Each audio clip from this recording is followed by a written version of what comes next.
শেখ, আপনার উদ্দেশ্যে পরবর্তী প্রশ্ন হলো, 5 ভাইয়ের মধ্যে আমার আর্থিক অবস্থা কিছুটা দুর্বল। সেজন্য আমার মা মৃত্যুর পূর্বে আমাকে একটি গরু দিয়ে যান।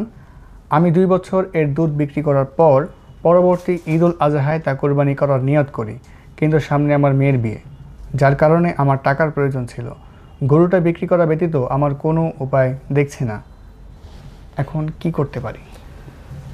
মোহতারাম প্রশ্নকারী ভাই, আপনার প্রশ্নের মধ্যে উল্লেখ ছিল যে আপনি 2 বছর গরুটির দুধ খাবার পরে এটি কুরবানি করার নিয়ত করেছেন। আর শরীয়তের মাসআলা হলো যে শুধুমাত্র আমি ভবিষ্যতে একটা প্রাণী কুরবানি করব, এই নিয়তের মাধ্যমে আল্লাহ তাআলার পক্ষ হতে কারোর উপর কুরবানি ওয়াজিব হয়ে যায় না।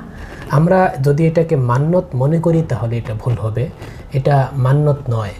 মান্নত ওয়াজিব হওয়ার জন্য, মান্নত আবশ্যক হওয়ার জন্য অন্যতম শর্ত হচ্ছে মান্নত শব্দটা উল্লেখ করা, যে আমি এই সামনের বছর বা 2 বছর পরে এই পশুটাকে কোরবানি করার মান্নত করলাম।